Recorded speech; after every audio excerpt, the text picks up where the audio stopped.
অসম তৃণমূল কংগ্ৰেছৰ পৰা পদত্যাগ কৰিছে অসম তৃণমূল কংগ্ৰেছৰ সভাপতি ৰিপুন বৰাই। মই পুনে পুনে তেখেতৰ কাষলৈ আহিছোঁ। তেখেতৰ নিজা বাসগৃহত মই আছোঁ। মই প্ৰথমে আপোনাক নতুন জীৱনৰ ৰাজনৈতিক জীৱনৰ শুভেচ্ছা জ্ঞাপন কৰিছোঁ আৰু সমান্তৰালকৈ আজিৰ দিনটোত অসম তৃণমূল কংগ্ৰেছৰ পৰা আপুনি পদত্যাগ কৰিছে। ধন্যবাদ আপোনালোকক। কিন্তু আপুনি মোক নতুন ৰাজনৈতিক জীৱন বুলি ক'লে, নতুন ৰাজনৈতিক জীৱনটো মই এতিয়া আৰম্ভ কৰা নাই। মইতো কোনো বেলেগ পাৰ্টিত যোগদান কৰা নাইকিয়া। মই তৃণমূলৰ পৰাহে ৰিজাইন কৰিছোঁ। খালি বিৰোধী শিবিৰত থাকিম। বিজেপিৰ বিৰুদ্ধে যিখন যুঁজ আমি অসমৰ ৰাইজে বা আমি চলাইছোঁ বা অহা ২৬ৰ কাৰণে আমি প্ৰস্তুত হৈছোঁ, সেই যুঁজখন শক্তিশালী কৰিবৰ কাৰণে মই যিমানখিনি পাৰোঁ মই তাত ব্ৰতী হ'ম। ২০২২ চনত অসম তৃণমূল কংগ্ৰেছ আপুনি অসমৰ হৈ ভূমিকা লৈছিল। তাৰপিছত আপুনি পশ্চিমবংগত যোগদান কৰিছিল। তাৰপিছত হঠাৎ আজিৰ দিনটোত এনেধৰণৰ এটা সিদ্ধান্ত? না, হঠাৎ এইকাৰণেই হ'ল এই সিদ্ধান্তটো। একজেক্টলি হঠাৎ নহয়। মই আজি বহুদিনৰ পৰা খুব গভীৰভাৱে বিবেচনা কৰি আছিলোঁ, কথাবিলাক পৰ্যালোচনা কৰি আছিলোঁ যে প্ৰথম অৱস্থাত আমি তৃণমূললৈ গৈছিলোঁ। যিটো সপোন দেখি গৈছিলোঁ সেইটো সপোন আছিল যে পশ্চিমবংগত মমতা বেনাৰ্জীৰ নেতৃত্বত যি ধৰণে তাত তৃণমূল কংগ্ৰেছে বিজেপিৰ আগ্ৰাসনক প্ৰতিৰোধ কৰিছে আৰু বিজেপিক উৎখাত কৰিছে, যি ধৰণে তেওঁলোকে বিজেপিৰ লগত যুঁজ দিছে, সেই একেই যুঁজ আমি অসমত চলাব বিচাৰিছিলোঁ তৃণমূলৰ প্লেটফৰ্মৰ যোগেদি। আৰু সেইকাৰণে আমি তৃণমূল অসমত গঠন কৰিছিলোঁ আৰু বহুত চেষ্টা কৰিছিলোঁ। কিন্তু পৰৱৰ্তী কালত দেখা গ'ল যে অসমৰ মানুহে তৃণমূলটো অসমত গ্ৰহণ কৰিব নিবিচাৰে। যি কাৰণতেই নহওক গ্ৰহণ কৰিব নিবিচাৰে।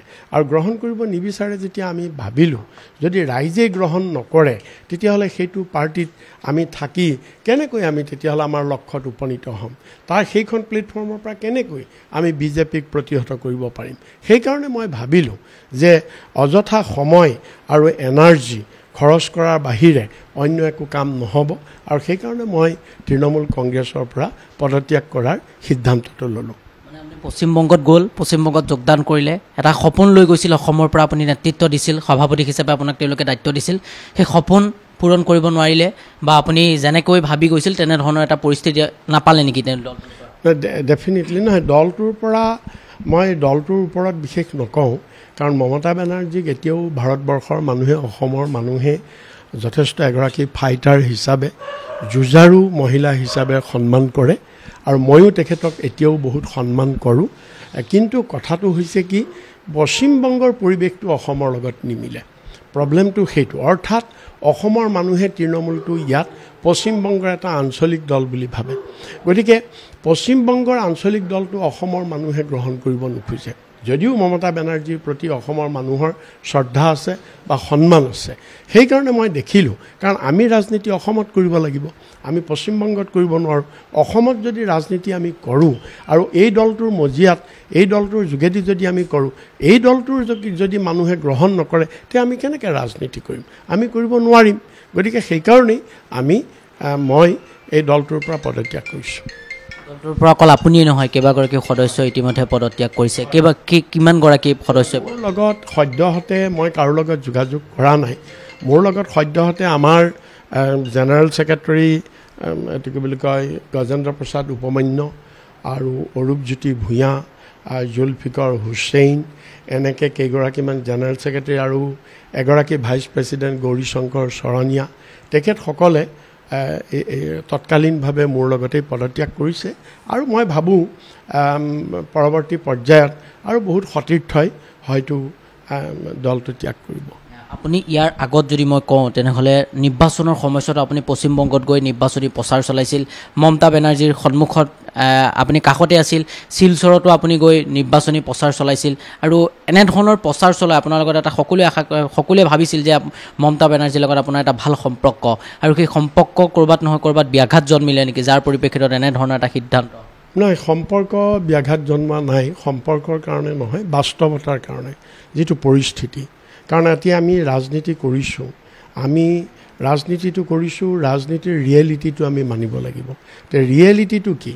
অসমৰ মানুহে, মই ৰিপিট কৰিছোঁ, ৰিয়েলিটিটো হৈছে TMC অসমৰ মানুহে একচেপ্ট নকৰে। TMC তৃণমূল কংগ্ৰেছ, বিজেপিক মানুহে প্ৰতিৰোধ কৰিবলৈ মানুহ প্ৰস্তুত, মানুহ ৰেডি কিন্তু TMC প্লেটফৰ্মৰ পৰা মানুহে যুঁজিব নোখোজে বিজেপিৰ বিৰুদ্ধে তো সেইকাৰণে মই এই ৰিয়েলিটিটোৰ কাৰণেই মই TMCটো ত্যাগ কৰিব লগা আপুনি ইতিমধ্যে কৈছে যে আপুনি বিৰোধী ঐক্য মঞ্চত থাকিব আৰু বিৰোধী ঐক্য মঞ্চৰ প্ৰতিখন সভাই সমিতি আপোনাক দেখা পোৱা যায় দুই এখন মিটিঙত এইকেইটা দিনত হৈছে আপুনি কিন্তু হয়তো চাগে যোৱা নাই বা সংবাদ মাধ্যমত আমি দেখা নাই এতিয়া আপুনি ক'ত যাব বা কেনেধৰণৰ এটা নতুন চিন্তা কৰিছে ৰাজনীতিক হয়তো আপুনি ৰাজনীতিতে থাকিব নাই ডেফিনেটলি মই এজন ৰাজনৈতিক ব্যক্তি হিচাপে মইতো ৰাজনীতিত থাকিবই লাগিব কিন্তু মই এতিয়া অন্য কোনো দলত যোৱাৰ কথা এতিয়ালৈকে মই কোনো চিন্তা কৰা নাই মই লাহে ধীৰে চিন্তা কৰিম মোৰ সতীৰ্থসকলৰ লগতো মই আলোচনা কৰিম কিন্তু এটা কথা ঠিক মই বিজেপিৰ বিৰুদ্ধে যিখন যুঁজ বিজেপি বিৰোধী শিবিৰত মই সদায় থাকিম আৰু সেই যুঁজৰ অংশীদাৰ হৈ থাকিম সকলোৱে এতিয়া এটা কথা কৈ আছে যে অসম তৃণমূল কংগ্ৰেছৰ পৰা পদত্যাগ কৰি ৰিপুণ বৰা আকৌ তেওঁ অসম প্ৰদেশ কংগ্ৰেছলৈ উভতি যাব সেয়া সঁচাকৈ হ'বনে যে দেখিব আকৌ কংগ্ৰেছত আপোনাক সেই কথাটো মই আজি ক'ব নোৱাৰোঁ সেইটো কথা এতিয়ালৈকে মই চিন্তা কৰা নাইকিয়া আৰু সেই বিষয়ে আলোচনা কৰিব লাগিব মোৰ সতীৰ্থসকলৰ লগত বা কংগ্ৰেছ দলৰ লগতো আলোচনা কৰিব লাগিব গতিকে সেইখিনি এতিয়ালৈকে হৈ উঠা নাই সেইটো সময়ত কি হয় মই নাজানো সময়ৰ কথা সেইটো যোগাযোগ চলিছে নেকি এনেই নাই মোৰ পিনৰ পৰা এতিয়ালৈকে যোগাযোগ চলা নাইকিয়া এতিয়ালৈকে কাৰো লগত এতিয়ালৈকে মমতা বেনাৰ্জীলৈ আপুনি পদত্যাগ পত্ৰ প্ৰেৰণ কৰি পঠিয়ালোঁ একচেপ্ট কৰিছে আপোনাৰ মই তেওঁলোকে একচেপ্ট কৰিছে নকৰিছে মই নাজানো আৰু কিন্তু মই মোৰ কামটো মই কৰি দিছোঁ মই পঠিয়াইছোঁ আপুনি নিজে এটা গঢ়িছে অসম তৃণমূল কংগ্ৰেছ ইয়াৰ পাছত যদি কোনোবাই নেতৃত্ব লয় আপুনি তেওঁলোকক কেনেকৈ কাম কৰিবলৈ আহ্বান জনাব নহয় ডেফিনেটলি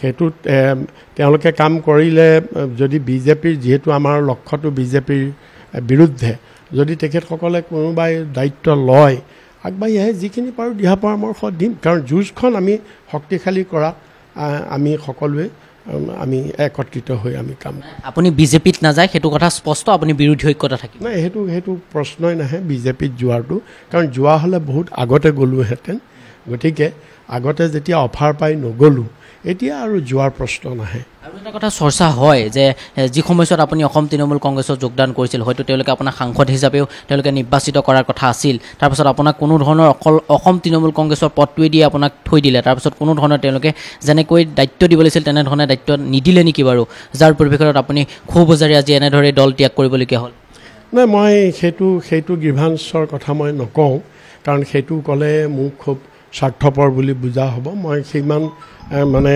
সংকীৰ্ণ স্বাৰ্থত মই পদত্যাগ নাই কৰা ন' ডাউট মোক সাংসদ দিয়া হ'লে মই ভাল পালোঁহেঁতেন কিন্তু নিদিয়াৰ কাৰণে যে মই ত্যাগ কৰিছোঁ সেইটো নহয় সেইটো এটা বেলেগ কথা কিন্তু মই দল ত্যাগ কৰাৰ কাৰণটো হৈছে যে যিটো গ্ৰাউণ্ড ৰিয়েলিটি যিটো বাস্তৱ পৰিস্থিতি বাস্তৱক বাদ দি আমি কোনো চলিব নোৱাৰোঁ যিহেতু ৰাইজে ইয়াক গ্ৰহণ নকৰে যদি ৰাইজে গ্ৰহণ নকৰে এইটো পাৰ্টিৰ প্লেটফৰ্মৰ পৰা কেনেকৈ লক্ষ্যত উপনীত হ'ব পাৰিম সেইকাৰণে মই পদত্যাগ কৰিম কিমানগৰাকী সদস্য হৈছিল আপোনালোকৰ অসম তৃণমূল ইয়াতে মোটামুটি আমি প্ৰায় 1 লাখৰ গোটেই অসমত আমি 1 লাখৰ ওচৰা ওচৰি 90,000 প্লাছ আমাৰ সদস্য হৈছিল যিসকল আপুনি এটি কৈছে 1 লাখ লোকে আপোনাৰ লগত যোগদান কৰিছিল বা আপোনাৰ নেতৃত্বত কাম কৰিছিল আপুনি যদি অন্য এটা ৰাজনৈতিক দলত যায় তেওঁলোকো আপোনাৰ লগত যাব সেইটো কথা মই আজি ক'ব নোৱাৰোঁ বহুত হয়তো নাযাবও পাৰে বহুতে যাবও পাৰে বা বহুতে বেলেগ চিন্তাও কৰিব পাৰে সেইটো সুকীয়া কথা সেই কথাটো মই আজি আপোনাক একো ক'ব নোৱাৰোঁ